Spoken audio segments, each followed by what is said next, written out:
The lawyer's office smelled like old paper and furniture polish. I sat across from a man I'd never met before, watching him handle a cassette tape like it might disintegrate in his hands. "Your brother left this with my firm 8 years ago," he said. "Instructions were clear. If he died before turning 40, I was to contact you and only you. No one else in the family." I stared at the tape. It was the kind you'd use in an answering machine. Small and square, the plastic casing slightly yellowed with age. "Nathan died 3 months ago," I said. "Why am I only hearing about this now?" The lawyer, his name was Stuart Galvin, adjusted his glasses. "We had to verify the death certificate, locate you, and ensure the conditions of his instructions were met. Your brother was very specific about the timeline. He was 29 when he died." "I'm aware. What's on the tape?" "I don't know. I was instructed not to listen to it, only to deliver it to you in person in this office, and to provide you with privacy to review its contents." He stood and gestured toward a small conference room adjacent to his office. "There's a tape player in there. Take whatever time you need." I picked up the cassette, felt its weight in my palm, barely anything at all, and followed him into the room. Stuart closed the door behind me. The room had a table, 4 chairs, and a tape player that looked like it hadn't been used in a decade. I sat down, set the tape on the table, and stared at it for a long time before pressing it into the player. When I finally hit play, there was a stretch of silence, then the faint sound of breathing, then Nathan's voice, younger than I remembered, but unmistakably his. "Alex, if you're hearing this, I'm dead. And if I'm dead before 40, it means I never got the chance to fix what I did. So I'm going to tell you everything, and you can decide what to do with it." Another pause, the sound of him shifting in his seat, maybe rubbing his face. "I stole from Dad. A lot. Over the course of about 4 years, I took almost $200,000 from his accounts. I did it carefully, in small amounts, through transfers and cash withdrawals that I made look like his spending. I falsified records, forged signatures, manipulated his bookkeeping. And I did it because I was desperate and stupid and convinced myself I'd pay it back before anyone noticed." I stopped the tape. My hands were shaking. I sat there in the silence of that conference room, trying to process what I'd just heard. Nathan had been dead for 3 months. Heart defect, sudden and catastrophic. He'd collapsed in his apartment, and by the time paramedics arrived, it was over. He was 29, healthy as far as anyone knew, just gone. Our father had died 2 years before that at 71. Stroke. He'd been declining for a while, his memory slipping, his body failing. When he finally went, it felt like a relief more than a tragedy. I was 32 now, working as a systems analyst for a mid-sized tech firm. I lived alone in a condo downtown, kept my life simple and organized. Nathan and I had been close when we were younger, but we'd drifted apart in adulthood. Different cities, different lives. We'd talk on holidays, send the occasional text. I'd loved him in the distant way you love family you don't see often. I pressed play again. I didn't gamble it away or blow it on anything dramatic. I used it to keep my business afloat. I had this idea, this app, this platform that was going to change everything. I poured everything I had into it, and when that wasn't enough, I took from Dad. I told myself it was a loan, that once the business took off, I'd put it all back and no one would ever know. A bitter laugh. But the business didn't take off. It failed. Spectacularly. And by the time I realized how deep I was, it was too late. Dad's accounts were drained. His retirement fund was gutted. I'd stolen his security, and I couldn't undo it. I felt something cold settle in my chest. I tried to fix it. I got a job, started saving, started putting money back in small amounts. But Dad got sick, and his expenses went up, and I couldn't keep pace. By the time he died, I'd only managed to put back maybe 30,000. The rest was just gone. Another pause. "I know what you're thinking. You're thinking I should have told someone. Confessed. Faced the consequences. But I couldn't. I couldn't destroy what little piece Dad had left, and I couldn't face you or anyone else. So I stayed quiet. And I lived with it.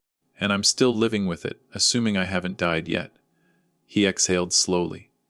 "But here's the part you need to know. When Dad died, I handled the estate. I was the executor, remember? You didn't want the responsibility, and I insisted I could manage it. I filed the paperwork, closed his accounts, sold his house. And I made sure the records showed his finances were in order. I falsified documents to cover what I'd stolen. I made it look like he'd spent his retirement money on medical bills and living expenses. No one questioned it. Not the lawyers, not the accountants. Not you. I stopped the tape again. I thought back to our father's estate. It had been small, smaller than I'd expected. The house had sold for less than market value. And after debts and expenses, there wasn't much left. Nathan had handled everything, kept me updated with brief emails, sent me a check for my half of what remained. It had been maybe $18,000. I'd assumed Dad had spent his savings on health care. He'd been in and out of hospitals on expensive medications, receiving treatments that insurance didn't fully cover. It made sense that there wouldn't be much left. But it had all been a lie. I pressed play. I'm telling you this because if I die young, you deserve to know the truth. You deserve to understand why Dad's estate was so small, why you got so little. It wasn't because he spent it. It was because I stole it. A long silence. I don't expect forgiveness. I don't expect understanding. I just want you to know. And if you decide to tell people, if you decide to expose what I did, I won't blame you. But I'm also leaving you something. Stuart Galvin has a second envelope. It contains documentation of everything I did, account statements, transfer records, forged documents, evidence. If you want to pursue legal action, even posthumously, you can. If you want to reclaim what I stole, it's there. Another pause. I'm sorry, Alex. I'm so sorry. I wish I could take it back. I wish I could face you and say this in person. But I'm a coward, and this is the best I can do. The tape clicked off. I sat there for a long time, staring at the player. Then I stood up, opened the door, and walked back into Stuart Galvin's office. He looked up from his desk. There's a second envelope, I said. He nodded, opened a drawer, and pulled out a manila envelope, thick and sealed. He handed it to me without comment. I took it and left. I didn't open the envelope until I got home. I sat at my kitchen table, slid it open with a knife, and pulled out a stack of documents. Bank statements from our father's accounts, spanning 4 years. Highlighted entries showing transfers, withdrawals, payments. A spreadsheet detailing every transaction Nathan had made, with dates, amounts, and notes. Copies of forged signatures, falsified expense reports. Everything Nathan had done, cataloged meticulously. At the bottom of the stack was a handwritten letter. Alex, if you're reading this, I'm gone. I don't know how to explain why I documented everything. Maybe I thought it would keep me honest. Maybe I thought one day I'd gather the courage to come clean. Or maybe I just needed to see the scope of what I'd done laid out in front of me. The total I stole was $197,400. I managed to return $31,000 before Dad died. That leaves $166,400 unaccounted for. I don't have that money anymore. It's gone. The business failed, and I've been living paycheck to paycheck ever since. I know this doesn't fix anything. I know it doesn't make up for what I took from you, from Dad, from his memory. But I wanted you to have the truth. That's all I have left to give. I'm sorry. Nathan, I read the letter 3 times, then set it down and stared out the window. My father had worked his entire life. He'd been a civil engineer, careful with money, diligent about saving. He'd talked about retirement like it was a reward he'd earned. He'd planned to travel, to spend time with us, to enjoy the years he had left. Instead, he'd spent those years declining, struggling with medical bills he thought were normal, never knowing his own son had gutted his savings. And I'd never questioned it. I thought about Nathan. About the way he'd insisted on being executor. About how he'd kept me at arm's length during the estate process, sending updates but never inviting me to participate. About the check he'd sent me, $18,000, my half of what remained. I'd trusted him. The anger came slowly, quietly, like cold water rising. I didn't sleep that night. I went through the documents again, cross-referencing dates, amounts, transactions. I pulled up my own records from our father's estate, the emails Nathan had sent, the final accounting he'd provided. Everything matched what Nathan had documented. The falsified reports, the covered-up theft, the manipulation of the estate records. He'd stolen from our father, then lied to me, then died before I could confront him. And now I had a choice. I could expose what Nathan had done. I could take the evidence to a lawyer, pursue some kind of posthumous legal action, try to reclaim what had been stolen. I could tell the rest of the family, our cousins, our aunts and uncles, and destroy whatever memory of Nathan they had left, or I could stay silent. Let Nathan's secret die with him. Let our father's memory remain untarnished by the knowledge of what his son had done. I didn't know which choice was right. The next morning I called Stuart Galvin. "I've reviewed the documents," I said. "I need to understand my options." "Of course. Would you like to come in?" "Yes." We met that afternoon. I brought the envelope, and Stuart went through it methodically, taking notes. "This is thorough," he said. "Your brother was careful in documenting his actions. Can I pursue legal action against a deceased person?" "No.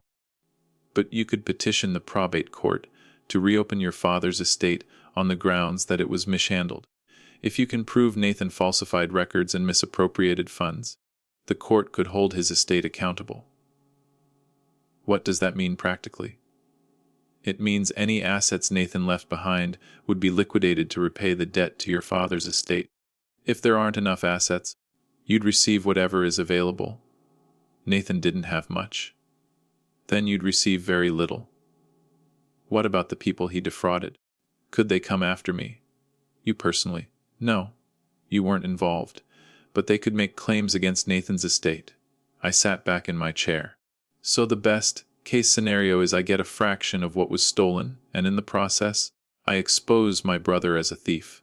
That's one way to look at it. What's the other way?" Stuart folded his hands. "You do nothing. You let the estate remain closed. You keep this information private. And you live with the knowledge of what happened. That doesn't feel like justice. Justice and closure aren't always the same thing." I left his office with more questions than answers. Over the next few days I thought about what to do. I looked up Nathan's estate records. He'd left almost nothing.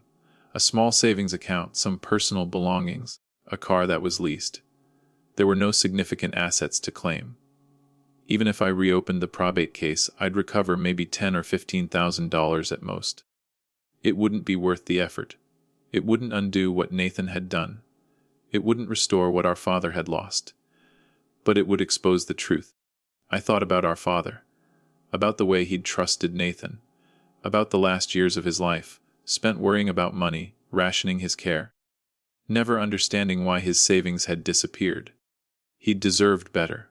I thought about Nathan, about the weight he must have carried, the guilt, the knowledge that he'd betrayed the person who'd raised him, about the fact that he'd died young, never getting the chance to make it right.